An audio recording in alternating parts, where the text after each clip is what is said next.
Congressman Gingrey, Brian Pritchard, FetYourNews.com. Up here today at the Pickens County Republican Tomato Sandwich Picnic. Glad you were able to come up. A couple quick things. I know you have some other things you have to do today. You said something, I don't want to quote you, but you said you'd be glad to be the gang of one, not 6 or 8. Can you elaborate on your feelings of the recent gang of 8 and why you say that? Well, let me say more specifically in regard to the gang of 1, and that's what I want to emphasize, that I will have the courage to stand as a gang of 1 when it's necessary, when I feel strongly about something, and I feel that it's best for the people of Georgia and the people of this country. I'm not going to be afraid to stand there in the well of the Senate, not unlike Rand Paul did when he did his 13-hour filibuster, and it was successful, in fact. But nobody else was willing to do that. People have this tendency to form groups, but I can't see myself forming a gang with a Chuck Schumer as an example, or a Harry Reid. I don't think there's anything to be gained from that. That doesn't mean that there's not a time when I would work with other people to get things done and accomplished and move it in the right direction for Georgia, for traditional Georgia values. So that's what I meant when I made that remark about you. When you, if elected in the Senate, how do you feel, not that you would deal with the majority, Democrat majority in the majority, but what about the moderate side of the Republican Party? I'm looking for the words because, you know, how are you going to deal with that? Because, let me elaborate on that. In the state of Georgia right now, it's very well known that a lot of the Republicans, Senator Chambliss is mainly going to retire, being considered by a lot of the Republicans as moderate, at least. And I will say that. How will you deal with that moderate side of the party as you go into the Senate? Well, again, I will stand my ground on traditional Georgia values because, after all, I am sent there to represent 9.5, almost 10 million people.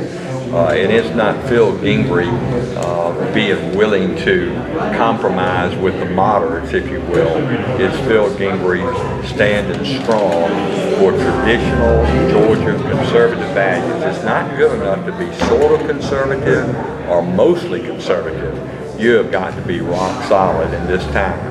And I'm talking mainly, of course, fiscal issues in this business of compromising on immigration that leads to another 1986 amnesty, if you will. This business of compromising on increasing the debt ceiling, which leads to the sequester disaster, rather than insisting, even if it took a gang of 1. And in the Senate, you can do that because you have that power, more so than in the House of Representatives. You can stop bad things from happening. Congressman, you brought up the amnesty policy.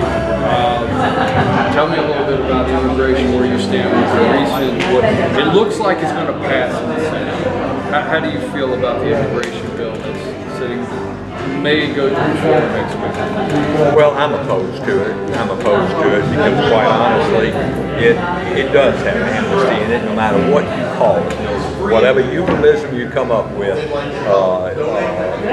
somebody getting in status, so to speak.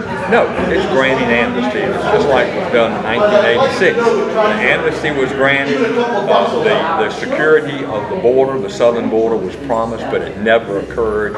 About 400,000 illegal immigrants came every year in over a 20 or so year period of time. You do the math, and you get to 11 million additional illegal immigrants. And of course, there are probably another 4 million that are here because of visa overstays. There's some things in that bill that we would do in the House. So things such as make E-Verify a mandatory program, make the entry-exit system not just at our air and sea ports, but also on the southern border at our land ports of entry, where people walk across the border with a card to spend the day with relatives or weekend shopping and never come back.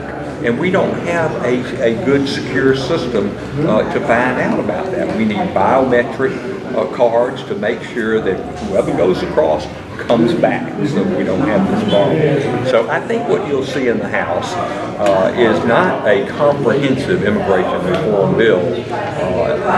What you'll see is our Judiciary Committee, led by Bob Goodwin out of Virginia, having hearings, talking about things like birthright citizenship, talking about things like visa waiver, eliminating those two, talking about things like a Nuclear Family Priority Act, my bill that says that a person that's here legally with a green card can bring members of their immediate family, but not distant uncles and aunts and cousins and in-laws and outlaws, and one person end up bringing in about 187 more that have nothing to do with skills.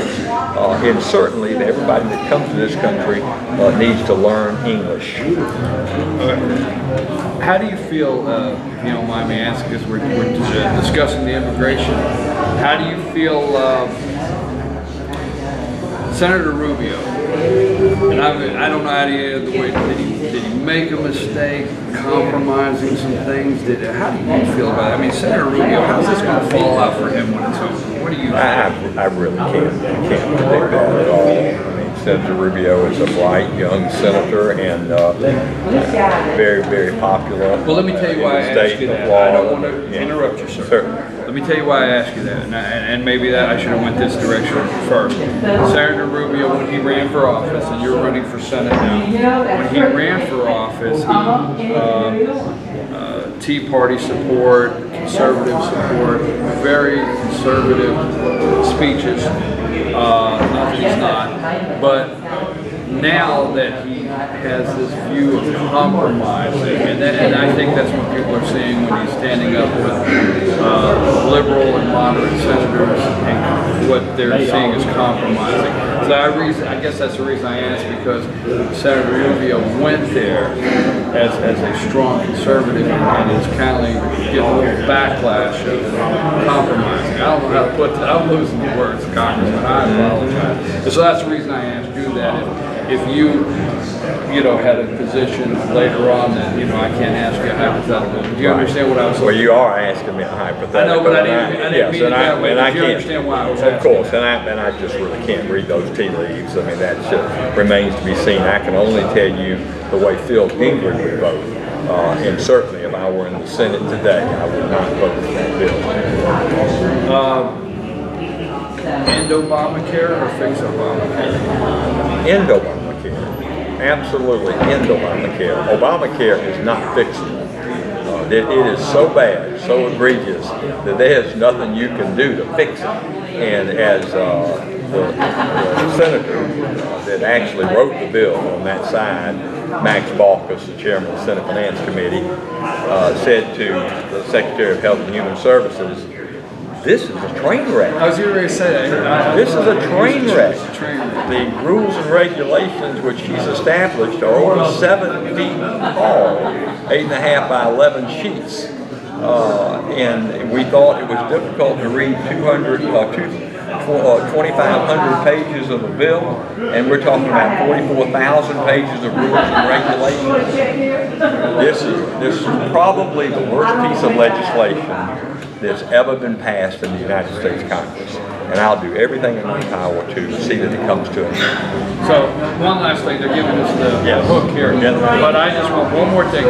Now, so on Obamacare, for the people that say, pull the good out of it and fix it, did I hear you correct? It can't be fixed? It can't be fixed. Now, that doesn't mean that Phil Gingrey would not vote for repeal. Well, there's not good things that we can incorporate other things. Obamacare as it is can't be fixed. Obamacare as it is cannot be fixed. Thank you, Congressman. Thank you. I appreciate it. Thank you for your time. Thank you.